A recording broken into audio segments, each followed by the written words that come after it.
वज़ीर आला KP सुहेल आफरीदी की बानी PTI से मुलाकात नहीं हो पा रही, जिसके बाइस खैबर पख्तूनख्वा की काबीना का मामला मुसलसल ताखीर का शिकार हो रहा है। इस सारी सूरत हाल के दौरान बानी पाकिस्तान तहरीक इंसाफ की अडयाला जेल से बनी गाला मुंतकिली की खबरें भी गर्दिश कर रही हैं। हुकूमत की जानिब से PTI को ऑफर की गई है कि अगर PTI बाकायदा दरख्वास्त देती है तो बानी PTI को जेल से बनी गाला मुंतकिल किया जा सकता है। बानी PTI की जेल से मुंतकिली की हुकूमती ऑफर का क्या मौक़िफ़ है, इस समेत पाकिस्तान तहरीक इंसाफ से जुड़े दीगर अहम मामलात पर बात करेंगे। हमारे साथ मौजूद है रहनुमा पाकिस्तान तहरीक इंसाफ सेनेटर हामिद खान। बहुत शुक्रिया सर प्रोग्राम में अपना कीमती वक्त देने के लिए। सर PTI पे भी बात करूंगी, लेकिन पहले मैं आपसे अदालत पे लीगल क्वेश्चंस करना चाहूंगी कि आपको लगता है कि 26वीं आईनी तरमीम से अदलिया की आज़ादी ख़त्म हो गई है? जी बिल्कुल बर्बाद हो गई है। ख़त्म क्या कहना चाहिए कि ये अदलिया इस वक्त आज़ादी तो क्या है, दूर दूर भी नहीं है। सही।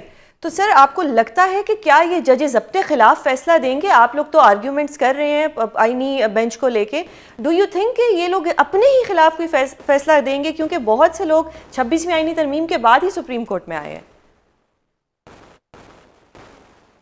देखिए यही सबसे बड़ी आजमाइश है इस मौजूदा सुप्रीम कोर्ट पर, क्योंकि मैंने यही कहा और बाकी भी वकला ने ये कहा कि देखिए आप भूल जाएं कि आप आईनी बेंच है, क्योंकि वो आईनी बेंच का जो आर्टिकल है कॉन्स्टिट्यूशन का, आर्टिकल 191A, उसको तो हम डिस्प्यूट कर रहे हैं, उसको तो हम चैलेंज कर रहे हैं आपके सामने कि ये आइन के जो है रूह के ख़िलाफ़ है। तो लिहाजा हम आपको जो भी बहस कर रहे हैं ये सुप्रीम कोर्ट के 8 रुकनी जजेस के सामने हम बहस कर रहे हैं, किसी आईनी बेंच के सामने नहीं। और हम तो आपको ये कह रहे हैं कि ये जो 8 रुकनी बेंच है इसको आप 16 रुकनी बेंच बना दें, जो उन जजेस पर मुश्तमिल हो जो कि उस वक्त सुप्रीम कोर्ट के जज थे जब 26वीं तरमीम लाई गई पिछले साल अक्टूबर में। तो ये हमारा बुनियादी जो नुक्ता है वो ये है। सही। तो सर ये कहना दुरुस्त होगा कि इस वक्त जो आईनी बेंच है वो एक तरह से गैर आईनी बेंच है? देखिए हमारे मौक़िफ़ के मुताबिक तो ये जिस आईनी तरमीम के नतीजे में ये बेंच बना है वो प्रोविज़न जो है, वो जो उसमें आर्टिकल है 191A, हम समझते हैं कि ये आइन की रूह के ख़िलाफ़ है और ये बुनियादी ढांचे के ख़िलाफ़ है आइन के। इससे ना तो सेपरेशन ऑफ पावर्स रहती है और ना ही इंडिपेंडेंस ऑफ जुडिशरी रहती है। तो सर आपको मतलब ये मैं आपकी राय जानना चाह रही हूँ, because you are a senior lawyer, कि आपको लगता है कि ये जो फैसले आएंगे आपके हक में आएंगे, क्योंकि 27वीं आईनी तरमीम की बातें भी हो रही हैं? जी, जो रिकॉर्ड पिछले 1 साल से जा रहा है इस वक्त की सुप्रीम कोर्ट के जजेस का, और ख़ास तौर पर उन जजेस का जिनको आईनी बेंच का हिस्सा बना दिया गया है और सीनियर जजेस को इग्नोर किया गया है, उसके हवाले से तो जो भी फैसला आ रहा है वो हमारे ख़िलाफ़ आ रहा है और इस मौजूदा सेटअप के और इस्टेब्लिशमेंट के हक़ में आ रहा है।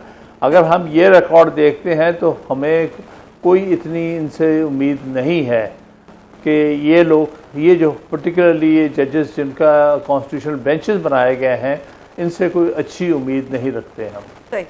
तो सर अगर आपको अच्छे की उम्मीद नहीं तो फिर इनके सामने बहस करने का क्या फ़ायदा? अगर अदलिया की आज़ादी इतनी ज़्यादा सल्ब हो चुकी है कि ऐसा लगता है कि कोई भी जो फैसले हैं वो आइन और कानून के मुताबिक नहीं आएंगे, तो फिर इनके सामने बहस करके टाइम क्यों वेस्ट किया जा रहा है सर? देखिए बात ये है कि ये जो भी केसेस हैं ये तारीख़ी अहमियत के केसेस हैं। हम समझते हैं कि हमारे पास और तो कोई जगह नहीं है जहां हम ये चैलेंज कर सकें, और इसीलिए हम चाहते हैं हर दफ़ा कि लाइव इसकी स्ट्रीमिंग हो। बहरहाल इस हद तक तो ये मान जाते रहे हैं, चाहे वो स्पेशल सीज का केस था, चाहे ये मौजूदा केस है 26वीं तरमीम का।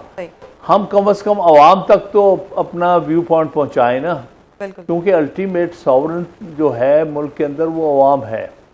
इन जजेस का जिन्होंने 26वीं तरमीम को कबूल कर लिया है उनसे हम क्या उम्मीदें रख सकते हैं? लेकिन फिर भी हम समझते हैं कभी ना कभी किसी का ज़मीर जाग उठे, शायद वो अपने ज़ाती मफादात से अबव होके फैसले करने लग जाएं।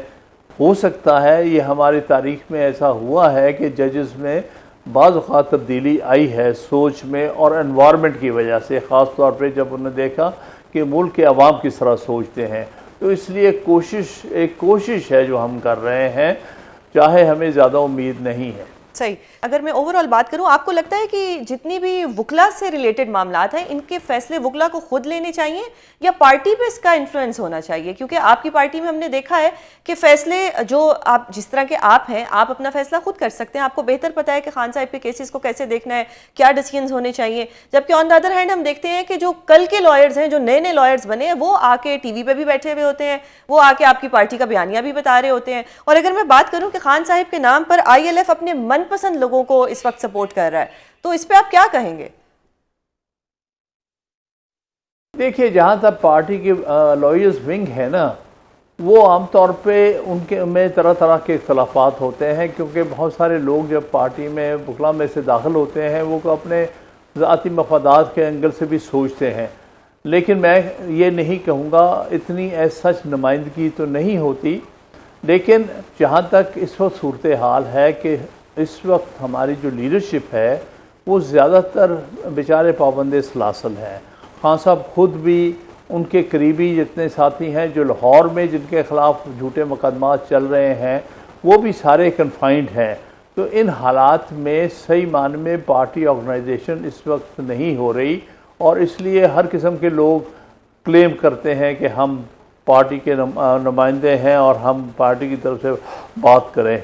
सर, हुकूमत की जानिब से PTI को एक ऑफर कराई गई है कि अगर खान साहिब की जमात का कोई भी बंदा ये एप्लीकेशन दे दे कि खान साहिब को बनी गाला शिफ्ट कर दिया जाए, तो उन्हें शिफ्ट कर दिया जाएगा। क्या कहेंगे आप इस पे? क्या आप लोग इस ऑफर को कंसिडर कर रहे हैं या नहीं?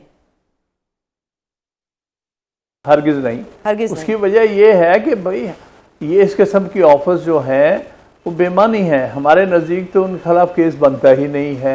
ये सारे जाली मुकदमात बनाए गए हैं, इसके पीछे मेरा फ़ायदे है, बदनीयती है।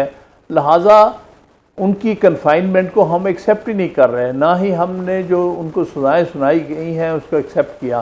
तो इसलिए हम कैसे कहें कि जी इस जेल से दूसरी जेल में ले जाएं, जबकि हम समझते हैं कि इनको नाजायज़ तौर पर, गैर आइनी और गैर कानूनी तौर पर सजाएं दी गई हैं। सर, अदालती हुक्म के बावजूद कल CM को खान साहिब से मिलने नहीं दिया गया, क्या कहेंगे इस पे आप?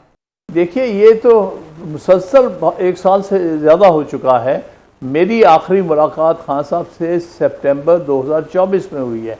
उसके बाद से 6 दफ़ा मैं जा चुका हूँ, कोर्ट ऑर्डर भी लेके जा चुका हूँ हाई कोर्ट का। उन्होंने मेरा नाम काट दिया हुआ है, इनको नहीं मिलने देना।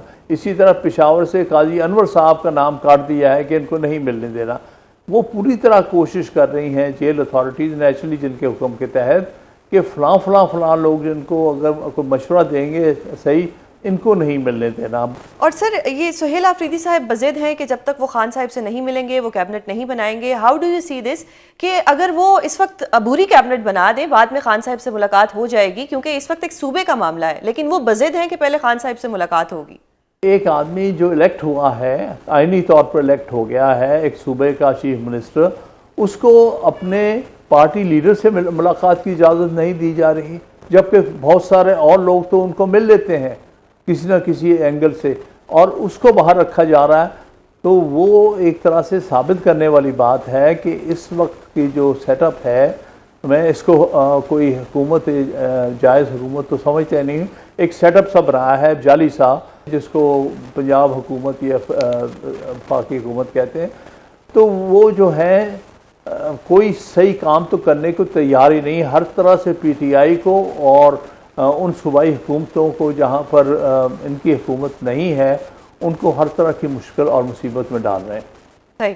Sir, how do you see this कि अब जो पार्टीलेस पोल्स होंगे, आपकी नॉलेज में होगा कि ये जो पंजाब लोकल गवर्नमेंट एक्ट है, इसमें कुछ अमेंडमेंट्स की गई और अब पहले जो दिसंबर में इलेक्शन होना था वो शायद मजीद थोड़ा सा एक्सटेंड हो जाएगा। How do you see this? देखिए, ये तो पता चलेगा वक्त के साथ कि क्या ये जेन्युइन इलेक्शन कराने जा रहे हैं कि या 8 फरवरी वाला इलेक्शन होने जा रहा है, यानी फॉर्म 47 वाला इलेक्शन होने जा रहा है, कि ये कोई वाकई ही जेन्युइन इलेक्शन होने जा रहा है। ये अभी कुछ कहना कबल अज़ वक्त होगा।